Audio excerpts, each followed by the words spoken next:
சொல்லுகிறான். அன்பர்களே, நாமும் அல்லாஹ்வை ஒவ்வொரு நாளும் நினைக்க வேண்டும். ரமதான் மட்டும் நினைக்கக்கூடியவர்கள் அல்ல, நாம் ரஹ்மானை நாள் முழுக்க நினைக்க வேண்டும்.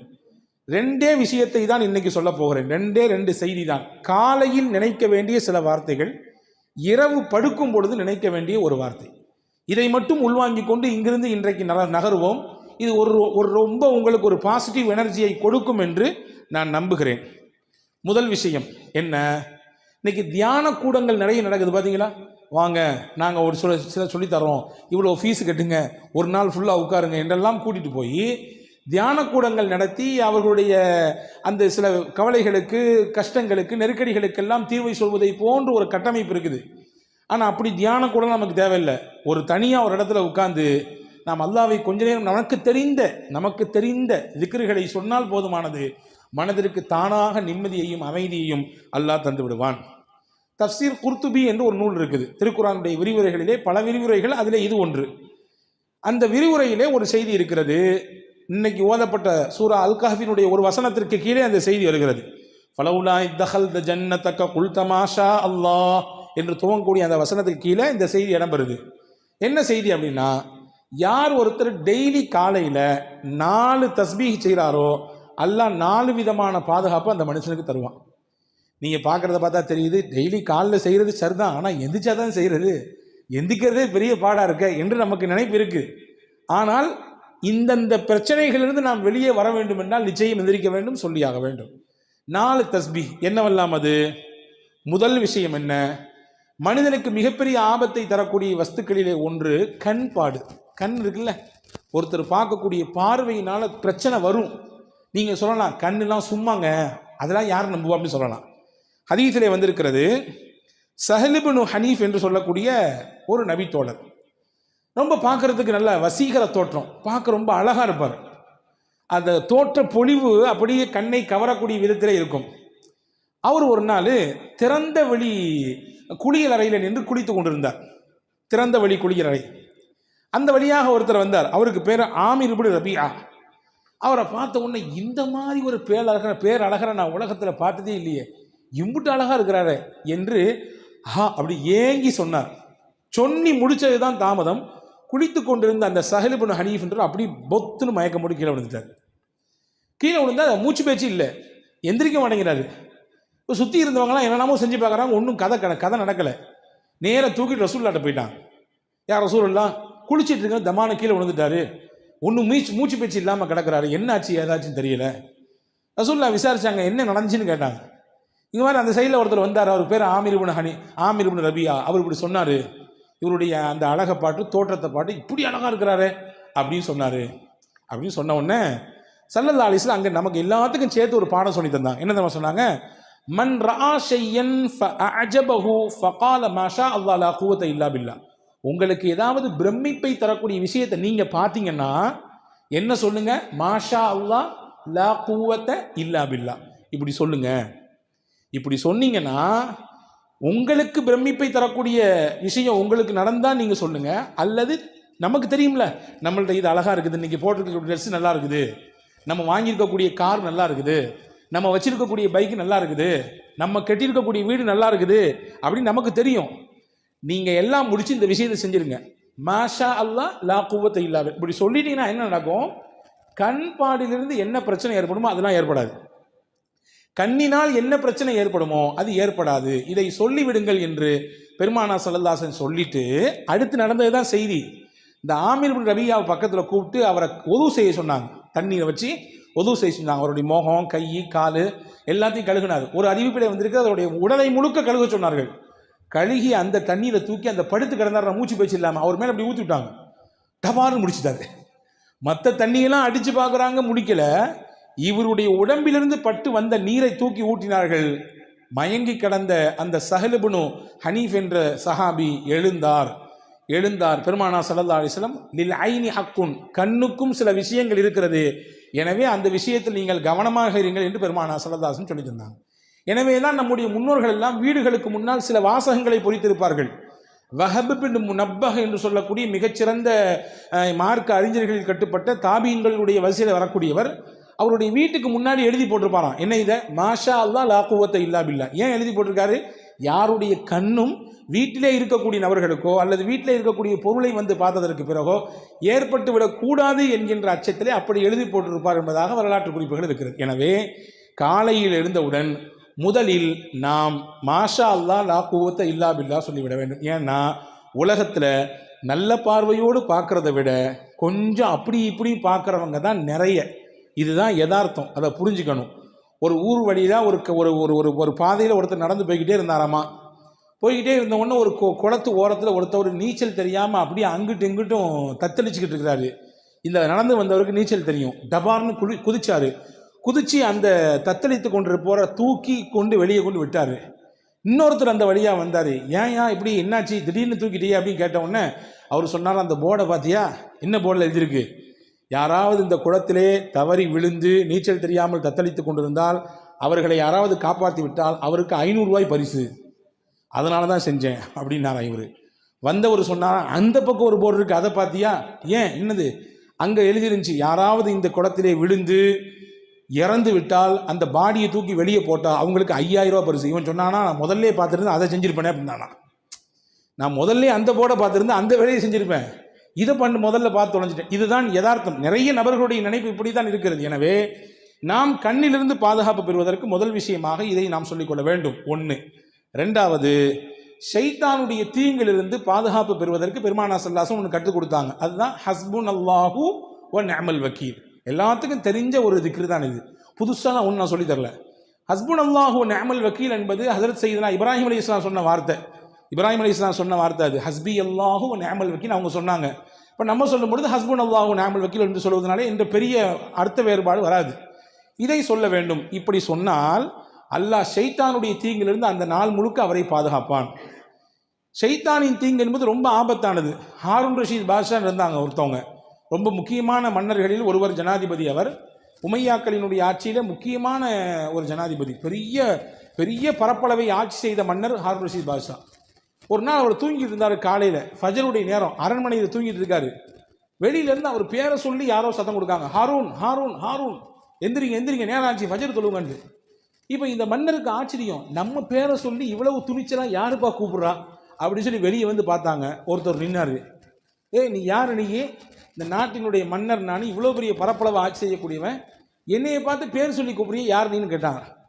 அப்போ ஹாரூன் ரஷீத் பாஷா சொன்னால், நான் தான் ஷைத்தான் அப்படின்னா. அவன், நீ எழுப்பி விட மாட்டியப்பா, நீ வந்து தூங்க தானே வைப்ப, நல்லா தூங்கு, ஃபர்குது, இன்னும் நேரம் நிறைய இருக்குது, இன்னும் தூங்குன்னு சொல்கிற ஆள் தானே நீ, என்னை எழுப்பி விட்டுட்டு எப்படின்னு கேட்டாங்க ஹாரூன் ரஷீத் பாஷா.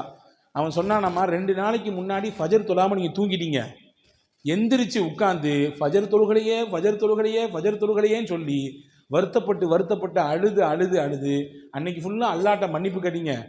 நீங்கள் ஃபஜர் தொழுதுருந்தா கூட இப்படி பெரிய நன்மை அல்லாஹ் உங்களுக்கு தந்திருப்பான் போல தெரியல. ஆனால் ஃபஜர் தொழாமல் அம்பிட்டு தூரம் அழுது கண்ணீர் விட்டு அல்லாட்ட மன்னிப்பு கேட்டீங்கல்ல, உங்களுக்கு நிறைய நன்மை அல்லாஹ் கொடுத்துட்டான் அப்படின்னு சொல்லிட்டு சைத்தான் சொன்னானா. அதனால தான் அது கிடைக்கக்கூடாது அப்படின்றதுக்காண்டி இது கிடைச்சா கூட பரவாயில்ல அப்படின்னு நினச்சி இந்த வேலை செஞ்சேன் அப்படின்னு சொல்லி சைத்தான் சொன்னானா. இதை நீங்கள் தப்பாக புரிஞ்சுட்டு, சரி ஃபஜர் தொழாட்டியும் பரவாயில்ல போல தெரியுது, எந்திரிச்சு உட்காந்து 2 சொட்டு கண்ணீர் விட்டா போதுமானது, அஜரத்தே சொல்லிட்டாருன்னு நினச்சி நீங்கள் தப்பாக கணக்கு போடக்கூடாது. யதார்த்தத்தை சொல்கிறேன். ஷைத்தானுடைய நிலைப்பாடு எப்படி இருக்கும் என்றால், எப்படி ஒரு மனிதனை திசை திருப்பலாம், வழிகெடுக்கலாம் என்றே சிந்திப்பான். அப்போ அவனுடைய தீங்கிலிருந்து நாம் பாதுகாப்பு பெற வேண்டும் என்றால் டெய்லி காலையில் ஹஸ்புன் அல்லாஹு வ நிஅமல் வக்கீல் என்பதை ஓதிக்கொள்ள வேண்டும் என்று அறிஞர்கள் சொல்கிறார்கள். இது 2. 3வது, இது மட்டும்தான் நாம் கொஞ்சம் தெரியாத ஒன்று, திருக்குர்ஆனுடைய ஒரு வசனம், அந்த வசனத்தினுடைய ஒரு துண்டு. இதை டெய்லி ஒரு தடவை, ஒரே ஒரு டைம் ஓதினா போதும். என்னது அது? வ உஃபவ்விது அம்ரி இலல்லாஹ், அவ்வளோதான். வ உஃபவ்விது அம்ரி இலல்லாஹ், 4 வார்த்தைகள் தான். என்னுடைய மொத்த பொறுப்பையும் அல்லாஹ்விடத்திலே ஒப்படைத்து விடுகிறேன். இதுதான் இதனுடைய பொருள். இதை ஓதுனா என்ன கிடைக்கும்? மனிதர்கள் என்ன மாதிரியான தீங்கெல்லாம் செய்வார்களோ அந்த தீங்கின் மொத்தத்திலிருந்தும் அல்லாஹ் நம்மை பாதுகாப்பான். இதனுடைய இன்னொரு ரகசியத்தை சொல்கிறேன் கேட்டுங்க. நம்முடைய பிள்ளைகளை நாம் வெளியே அனுப்புகிறோம், காலேஜுக்கு அனுப்புகிறோம், பள்ளிக்கூடங்களுக்கு அனுப்புகிறோம்.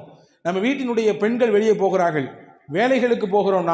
நம்முடைய பிள்ளைகள் வேலைக்கு போகிறார்கள், வெளிநாடுகளுக்கு போகிறார்கள். போகும் பொழுது யார் இந்த ஆயத்தை ஓதி அவர்களுக்கு பாதுகாப்பாக அல்லாஹ் இருப்பான் என்று சொல்லி அனுப்புகிறார்களோ அல்லாஹ்வுடைய ஈமானையும் பாதுகாப்பான், அவருடைய ஒழுக்கத்தையும் அல்லாஹ் பாதுகாப்பான். இன்னைக்கு காலகட்டத்தில் 2மே மிகப்பெரிய சவாலான விஷயம். ஈமானை பாதுகாக்கிறதும் பெரிய சவால், ஒழுக்கத்தை பாதுகாப்பது மிகப்பெரிய சவாலாக இருக்கிறது இல்லையா?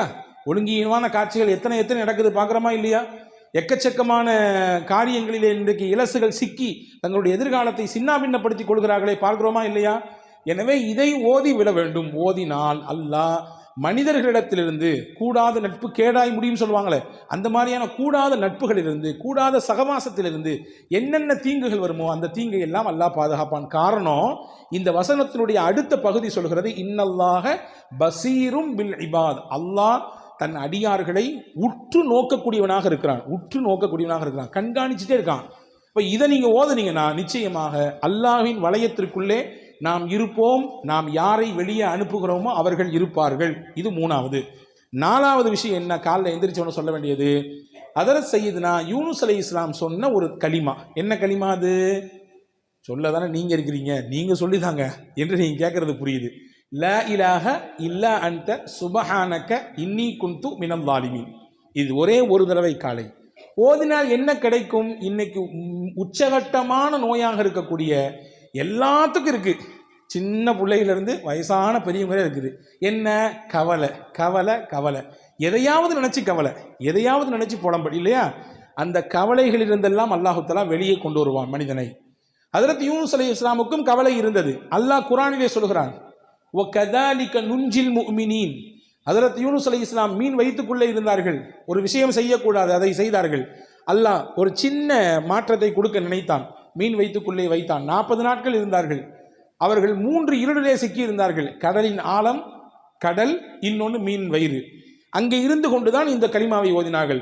அல்லாஹ் சொல்லுகிறான், இந்த கலிமாவை மட்டும் யூனுஸ் ஓதாமல் இருந்திருந்தால் அவர் அதே மீன் வயிற்றுக்குள்ளே கியாமத் வரை இருந்து போயிருப்பார், மறுமை வரை அந்த மீனுக்குள்ளேயே இருந்து போயிருப்பார் என்று அல் குர்ஆனிலே சூரா சாஃபாத்திலே அல்லாஹ் சொல்லுகிறான்.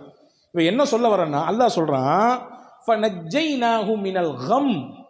அந்த யூனுஸை இந்த கலிமாவின் மூலமாக அவருடைய கவலையிலிருந்து நாம் வெளியே கொண்டு வந்தோம், அவருடைய ஸ்ட்ரெஸ்லேருந்து நம்ம வெளியே அவரை தூக்கிட்டு வந்தோம் நல்லா சொல்கிறான். ஹஜ்ரத் ரசூல் ஸல்லல்லாஹு அலைஹி வஸல்லம் சஹாபாக்களுக்கு சொல்லி கொடுத்தாங்க, இதை நீங்களும் ஓதுங்கன்னு சொன்னாங்க. இப்போ சஹாபாக்கள் கேட்டாங்க, யார் ரசூலுல்லாஹ் இதை ஓதுனா என்ன கிடைக்கும்? அல்லாஹ் சொல்கிறது உங்களுக்கு தெரியலையா? கதாலிக நுஞ்சில் மூமினீன். அவ்வாறே மூமின்களையும் நாம் பாதுகாப்போம், மூமின்களுக்கும் கவலையிலிருந்து வெளியே கொண்டு வருவோம் என்று அல்லாஹ் சொல்கிறானே, அது உங்களுக்கு புரியலையான்னு கேட்டாங்க ஸல்லல்லாஹு அலைஹி வஸல்லம். எனவே கவலையிலிருந்து வெளியே வருவதற்கான மிகச்சிறந்த மருந்தாக கலிமே யூனுஸ் அலைஹிஸ்ஸலாம் ஓதி இந்த கலிமா இருக்கிறது. ஆக இந்த 4 விஷயத்தையும் டெய்லி காலையில் செய்துவிட்டால் அல்லாஹ்வின் அருளால் 4 விதமான பாதுகாப்பை நம்மால் பெற்றுக்கொள்ள முடியும். முதல்லேன்னு சொல்லிட்டா ரீவைண்டிங் பண்ணட்டுமா? முதல் விஷயம் என்ன என்றால், கண் பாடிலிருந்து பாதுகாப்பு பெறுவதற்கு மாஷா அல்லாஹ் லா குவத்த இல்லா பில்லா. ஷைத்தான் புறத்திலிருந்து அவனுடைய கேடுகளிலிருந்து பாதுகாப்பு பெறுவதற்கு இப்ராஹிம் அலைஹிஸ்ஸலாம் ஓதிய ஹஸ்புன் அல்லாஹ் வ நிஅமல் வக்கீல். மூணாவது, மனிதர்களின் தீங்கிலிருந்து நமக்கு பாதுகாப்பு கிடைப்பதற்கு, நம் பிள்ளைகளின் ஒழுக்கமும் அவர்களுடைய ஈமானும் பாதுகாப்பு பெறுவதற்கு குர்ஆனினுடைய வசனமாக இருக்கிற வ உஃபவ்விது அம்ரி இலல்லாஹ். நாலாவது, கவலை, நெருக்கடி, கஷ்டம் இதுவெல்லாம் நீங்குவதற்கு ஹஜ்ரத் யூனுஸ் அலைஹிஸ்ஸலாம் ஓதின லா இலாஹ இல்லா அன்த சுப்ஹானக இன்னி குன்து மினல் ஸாலிமீன். இது காலையில் செய்ய வேண்டிய 4 விஷயம். நைட்டு செய்ய வேண்டிய 4 விஷயம் ரொம்ப சிம்பிள். ஹஜ்ரத் ஃபாத்திமா அலைஹிஸ்ஸலாமுக்கு ரொம்ப உடம்பு வலி, வீட்டில் வேலை செஞ்சு செஞ்சு செஞ்சு கையெல்லாம் அப்படி காய்ச்சி போச்சு. ஹஜ்ரத் ஃபாத்திமா ரலியல்லாஹுடைய கணவனார் ஹஜ்ரத் அலி ரலியல்லாஹு சொன்னாங்க, உங்கள் அத்தாவை போய் பாருங்களேன், யாராவது ஹாதிமீன்கள் ஊழியர்கள் உங்களுக்கு பணியாளர்கள் இருந்தால் அவங்களுக்கு ஹெல்ப் பண்ணுறதுக்கு தருவாங்கல்ல அப்படின்னு சொன்ன உடனே ஃபாத்திமா அம்மா நேராக வீட்டுக்கு போனாங்க, ரசூல்லா வீட்டுக்கு. தான் வாப்பாட்ட பேசலான்னு போனாங்க, அத்தா அங்கே இல்லை, அம்மா தான் இருந்தாங்க, ஆயிஷா அம்மா இருந்தாங்க. என்னம்மா புள்ள வந்திருக்கேன்னு கேட்டாங்க ஆயிஷா அம்மா. ஹஜ்ரத் ஃபாத்திமா அம்மா சொன்னாங்க, இதுதான் கதை, கையெல்லாம் காய்ச்சி போச்சு, வீட்டில் ஆள் இல்லை ஹெல்ப்புக்கு, ரொம்ப கஷ்டமாக இருக்குன்னு சொன்ன உடனே ரசூலுல்லாஹ்ட்ட சொல்லி ஏதாவது பணியாளர் கிடைத்தால் நன்றாக இருக்குமே என்று கேட்டுவிட்டு போக வந்தேன். வாப்பா இல்லைம்மா, வந்த உடனே நான் கதையை சொல்கிறேன். ஹஜ்ரத் ஃபாத்திமா போன பின்னாடி ரசூலுல்லாஹ் கொஞ்ச நேரம் பின்னாடி வந்தாங்க. ஹஜ்ரத் ஆயிஷா அம்மா கதையை சொன்னாங்க. ரசூலுல்லாஹ் வீட்டில் கூட உட்காரல, மகளாச்சே, ரொம்ப பிரியமான பிள்ளையாச்சே, கிளம்பி நேராக போயிட்டாங்க. ஹஜ்ரத் ஆயிஷா அம்மா ஹஜ்ரத் ஃபாத்திமா அம்மா வீட்டுக்கு போயிட்டாங்க. ஃபாத்திமா ரலியல்லாஹு தஆலா அன்ஹா அவர்களும் அலி ரலியல்லாஹும் கட்டில் இருக்கிறார்கள். ரசூலுல்லாஹ் 2 பேத்துக்கு நடுசுல போய் உட்காந்துட்டாங்க. உட்காந்துட்டு சொன்னாங்க, உங்களுக்கு பணியாளர் கேட்பதாக நீங்கள் கேட்டதாக வந்த செய்தி எனக்கு வந்துச்சு, நான் அதை விட சிறப்பான ஒன்றை உங்களுக்கு சொல்லித்தரேன். டெய்லி நீங்கள் இதை ஃபாலோ பண்ணிங்கன்னா உங்கள் உடலில் எவ்வளவு பெரிய களைப்பு இருந்தாலும், எவ்வளவு பெரிய சோர்வு இருந்தாலும், மனசில் எவ்வளவு பெரிய பாரம் இருந்தாலும், உடலுக்கும் மனதிற்கும் சேர்த்து ரசூலுல்லாஹ் சொன்னாங்க, வேலை செஞ்சு செஞ்சு உடல்லாம் டயர்டாக இருக்குது, அல்லது நீங்கள் ஏதோ ஒரு மன உளைச்சலில் போய் சுற்றிக்கிட்டே இருக்கிறீங்க, நைட்டு தூங்க வர்றீங்க, ஹஜ்ரத் ரசூல் சொன்னாங்க, இதை செஞ்சீங்கன்னா 2 விதமான கவலையும் 2 விதமான பாரத்தையும் அல்லாஹ் போக்குவான். என்னெல்லாம் செய்யணும்? சுபஹானல்லாஹ் 33 தடவை சொல்லுங்க, அல்ஹம்துலில்லாஹ் 33 தடவை சொல்லுங்க, அல்லாஹு அக்பர் 34 தடவை சொல்லுங்க. இதுதான் உங்களுக்கு பெஸ்ட்டு. எதை விட நீங்கள் கேட்டு வந்தீங்கல்ல, பணியாளர் இருந்து உங்களுக்கு ஹெல்ப் பண்ணால் கொஞ்சம் வேலை பளு குறையும் நினைக்கிறீங்க, அப்படி தானே? வேலையில் கொஞ்சம் பளு குறையும், கொஞ்சம் ரிலாக்ஸாக இருக்கலான்னு. இல்லை, உங்கள் வேலையை நீங்களே செய்யுங்க, உங்களுக்கு ஹெல்ப்பர்லாம் தேவையில்லை. எவ்வளவு பெரிய வேலை செஞ்சு நீங்கள் தயாரானாலும் வந்து நைட்டு படுக்கும்போது இதை ஓதிட்டு படுங்க. அல்லாஹ் பணியாளரை விட சிறந்த ஒரு மருந்தை இதன் மூலமாக உங்களுக்கு தருவான், மனதிற்கும் தருவான், உடலுக்கும் தருவான் என்றார்கள் அருமை நாயகம் ஸல்லல்லாஹு அலைஹி வஸல்லம். எனவே காலையில் 4 வார்த்தை, இரவு தூங்கும் பொழுது 3 வார்த்தை, மொத்தம் ஒரு நாளைக்கு 7 தஸ்பீஹ் தான். ஓதி பழகி பாருங்கள், நிச்சயமாக உங்களுக்கும் சேர்த்து என்னோடு சேர்த்து எனக்கும் நான் சொல்லிக் கொள்கிறேன், பெரும் மாற்றத்தை நம் வாழ்க்கையில் பார்க்க முடியும். வல்ல அல்லாஹ் அப்படிப்பட்ட சிறந்த சிந்தனையோடு வாழக்கூடிய தௌஃபீக்கை உங்களுக்கும் எனக்கும் எல்லா மக்களுக்கும் வழங்குவானாக. ஆமீன். பிஹக்கி செய்தனா